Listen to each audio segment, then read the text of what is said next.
मंच पर उपस्थित समाजवादी पार्टी के प्रदेश के अध्यक्ष नरेश उत्तम जी, मंच पर उपस्थित विधानसभा में नेता प्रतिपक्ष आदरणीय राम गोविंद चौधरी जी,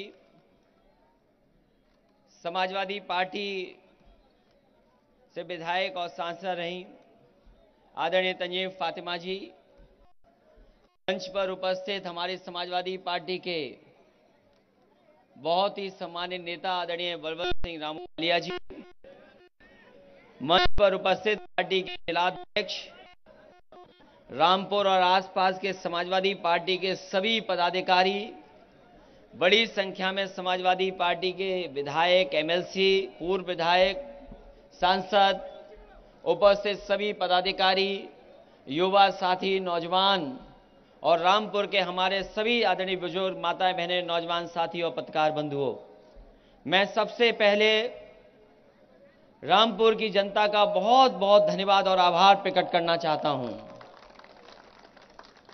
आज का दिन बहुत ऐतिहासिक दिन है और ऐतिहासिक दिन मैं इसलिए बोल रहा हूं, हमारे ये समाजवादी पार्टी के साथी जो लाल टोपी पहन करके आए हैं और रहते हैं पहने, वो जानते हैं कि जब जब साइकिल चली है उत्तर प्रदेश में बदलाव लाने का काम साइकिल ने किया है।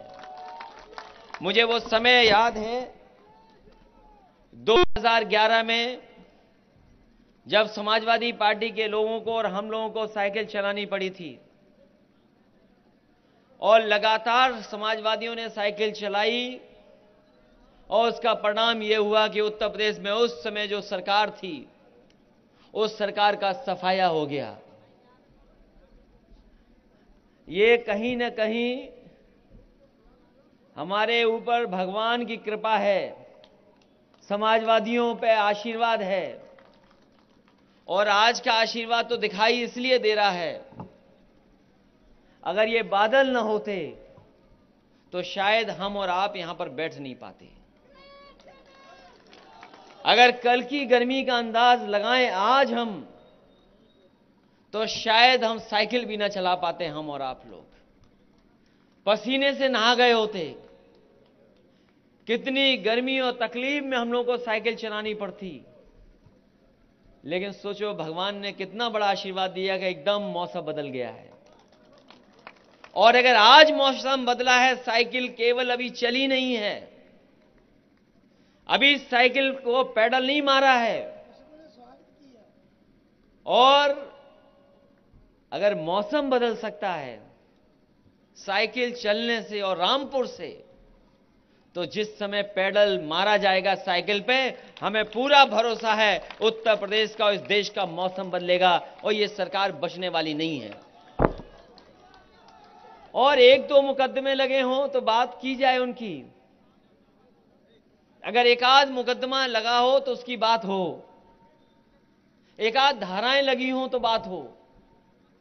और केवल आदरणीय आजम खान साहब पे मुकदमे नहीं, आदरणीय आजम खान साहब के साथ जितने भी लोग हैं, अगर ये सरकार और प्रशासन पा गई तो उन पे गंभीर धाराएं और मुकदमे लग गए हैं, झूठे मुकदमे लगे और ऐसी गंभीर धाराएं लगी जिसकी हम और आप लोग कभी लोकतंत्र में कल्पना नहीं कर सकते थे। और मैं तो कहता हूं पत्रकार, अगर एक साथ इतने किसी नेता पर मुकदमे लगे होंगे तो शायद इकलौते नेता हैं पूरे देश में आदरणीय आजम खान साहब जिन पर मुकदमे इतने एक साथ लग गए हों।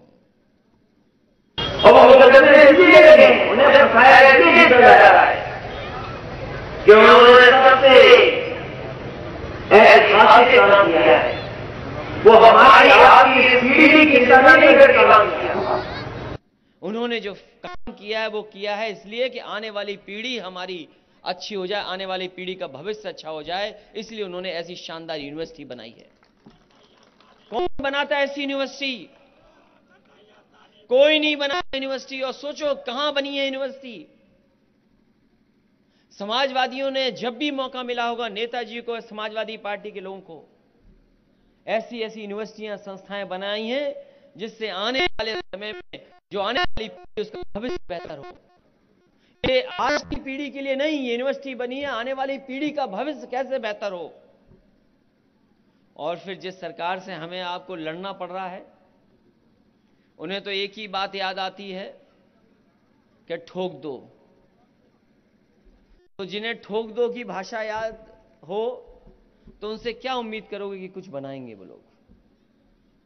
जो लोग दूसरों को ये कहते हो कि पटक के मारा जाएगा, उनसे क्या उम्मीद करोगे न्याय की और लोकतंत्र की।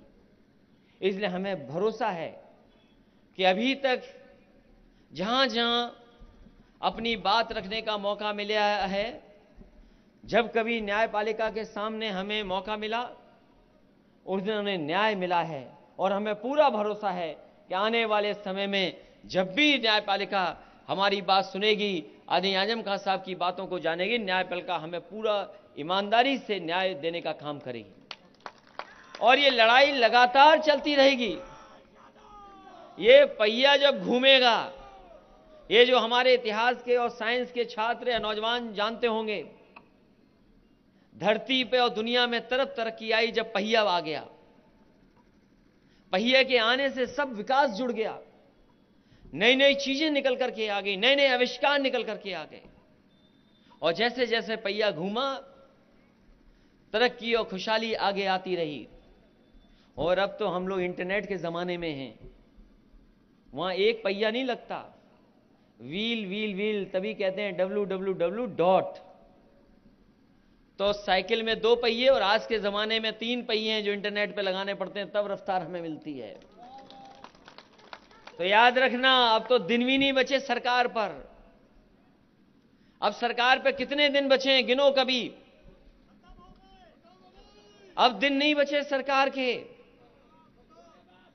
ये पंचायत का चुनाव खत्म होते ही आप देखोगे बंगाल का चुनाव खत्म होगा, अपने आप उत्तर प्रदेश का चुनाव शुरू हो जाएगा। वो तो कल शुरू होगा, लेकिन समाजवादी पार्टी आज ही अपनी साइकिल चला करके आने वाले समय में 2022 में सरकार बने, उसका प्रचार आज से ही शुरू कर रहे हैं।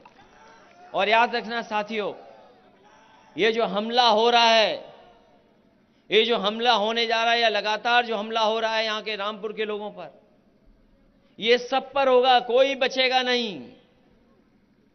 कोई नहीं बचेगा जिस पर हमला न करा जाए। ये भारतीय जनता पार्टी के लोग किसी न किसी तरीके से न करें। क्या आपने बंगाल में नहीं देखा क्या हो रहा है? बंगाल में कौन सी संस्था नहीं है जो पीछे न पड़ गई हो, कौन सी धाराएं न लग रही हो, कौन सी परेशानी न पैदा की गई हो। और देखा आपने क्या हुआ, उनके पैर में चोट लग गई। पैर में इसलिए चोट लगी कि वो जानते हैं कि अगर पैर में चोट आ जाएगी तो कोई चुनाव प्रचार नहीं कर पाएंगे। तो हमले अभी वहीं नहीं हुए हैं, हमले अभी हम पर और आप पे भी होने वाले हैं। और कहीं ना कहीं साजिश के तहत, और उसमें शामिल सरकार है। बताओ, मुरादाबाद में कोई मामूली हमला हुआ हम लोगों पर, आप पर? पहले उन्होंने लिफ्ट की लाइट बंद कर दी जिससे लिफ्ट ना पहुंच पाए। वो खबर नहीं बनी कि होटल की लाइट किसने बंद कर दी जिसमें लिफ्ट से हम ना निकल पाए। और फिर प्रेस ने जो किया, कुछ लोगों ने जो किया, वो किसके इशारे पर किया है। इसलिए मैं कहना चाहता हूं, ये हमले बंद नहीं होंगे चुनाव तक। समाजवादियों को तैयार रहना पड़ेगा ऐसे हमलों पर मुकाबला करने का। और अब तो दिन नहीं बचे।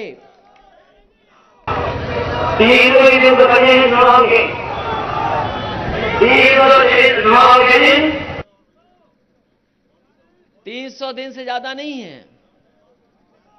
और अगर बरसात का महीना निकाल दो, बरसात का 1 महीना निकाल दो, पंचायत के चुनाव के 2 महीने निकाल दो, 3 महीने निकाल दो, तो बताओ कितने दिन बचे हैं। इसलिए दिन भी कम बचे हैं। जितनी परेशानी का सामना करना था सब हम लोगों ने कर लिया। अब जो कुछ होना है सब अच्छा होगा, कुछ खराब नहीं होने वाला। इसलिए मैं बधाई देना चाहता हूं अपने सभी कार्यकर्ता नेताओं को जो आज साइकिल चला रहे हैं। जहां तक सवाल रामपुर के विकास का है, यहीं पर बैराज बन रहा था, बैराज बन जाता, पुल बन जाता, तो यहां के लोगों को सुविधा मिल जाती, आना जाना आसान हो जाता। सब यहां के आसपास के लोग जो 3-4 विधानसभाओं के हैं, उन्हें आराम मिल जाता इस रास्ते से। लेकिन पता नहीं सरकार क्या चाहती है उस रास्ते को रोक करके, उस विकास को रोक करके। जो उस समय शुरू हुआ काम आज भी वैसा ही का वैसा अधूरा पड़ा है, अभी तक वो काम आगे नहीं बढ़ा पाई है सरकार। ये सरकार का सबसे बड़ा काम है। इसलिए हम भरोसा दिलाते हैं समाजवादी सरकार आएगी तो विकास भी पूरे होंगे और उन योजनाओं को पूरा करने के लिए समाजवादी पार्टी काम करेगी। वहीं हम लोग साइकिल चला रहे हैं और सुनने में आ रहा है कि सरकार के दबाव में प्रशासन के लोग मुकदमा दर्ज करने की तैयारी कर रहे हैं।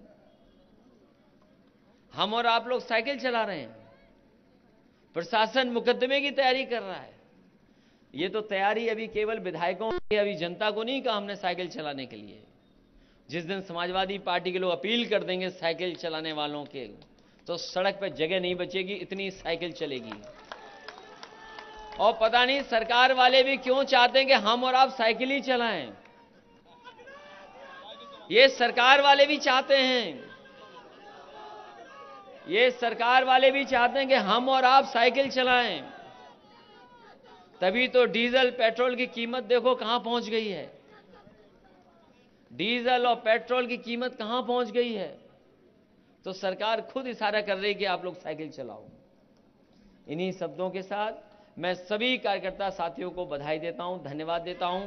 न्यायपालिका का विशेष धन्यवाद, जिन्होंने जिससे हमें न्याय मिल रहा है लगातार, और हमें उम्मीद है कि न्यायपालिका आदरणीय आजम खान साहब और उनके परिवार को पूरी की पूरी न्याय दिलाने का काम होगा।